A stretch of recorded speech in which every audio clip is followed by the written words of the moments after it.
శ్రీమాత్రే నమః అండి అందరికీ. ఫిబ్రవరి 1వ తారీఖు మనకి చాలా అత్యంత పవిత్రమైన రోజు, చాలా శక్తివంతమైన రోజు.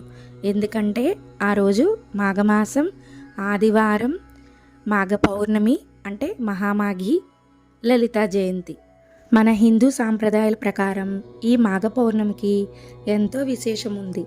ఈ పవిత్రమైనటువంటి రోజున పుణ్యనదుల్లో స్నానం చేయటం వలన, దానం చేయటం వలన సకల శుభాలు కలుగుతాయి. అలాగే ప్రతీ నెల వచ్చే పౌర్ణమి కంటే ఈ మాఘ పౌర్ణమి ఎంతో విశేషమైనది. దీనినే మహామాఘి అని కూడా పిలుస్తారు. అలాగే మాఘ పౌర్ణమి రోజున సూర్యభగవానుడికి ఆర్ఘ్యం ఇవ్వడం, మళ్ళీ గోమాతకి ఆహారం తినిపిస్తే సకల దేవతల ఆశీర్వాదం కూడా మనకి కలుగుతుంది.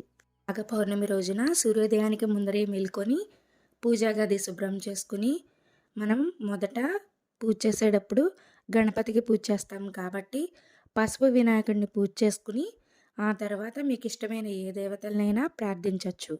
మాఘ పౌర్ణమి రోజున అమ్మవారికి ఎంతో ఇష్టమైన కనకధర స్తోత్రాన్ని స్తుతించాలి. చాలా మంచిది.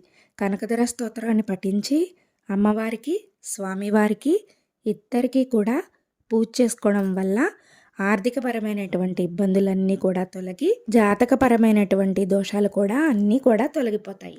ఈరోజు చేసిన స్నానం, దానం కోటి రెట్ల పుణ్యఫలాన్ని ఇస్తాయి. ఉదయం స్నానం చేసి ఓం నమో నారాయణాయ నమః అని జపించాలి. ఆర్థిక సమస్యలు తగ్గి సంపాదన స్థిరపడుతుంది. పాయసం కానీ, బెల్లం పానకం కానీ నైవేద్యంగా సమర్పించాలి. ముఖ్యంగా తులసి కోట దగ్గర అంటే తులసి మొక్క దగ్గర మనం తప్పకుండా దీపం వెలిగించాలి.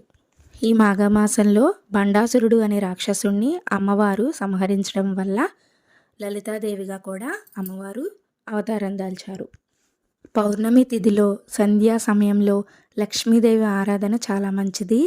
చంద్రుని కిరణాలు పడుతున్నప్పుడు లలితా సహస్రనామం చదువుతూ అమ్మవారి ఎదురుగా పాయసాన్ని నివేదన చేయడం చాలా మంచిది.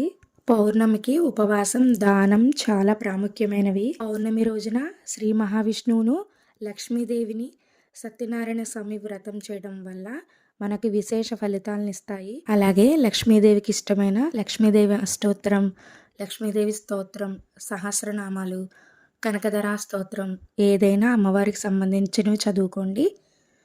ఓం నమో శ్రీమాత్రే నమః, ఓం నమో నారాయణాయ నమః, ఓం నమః శివాయ.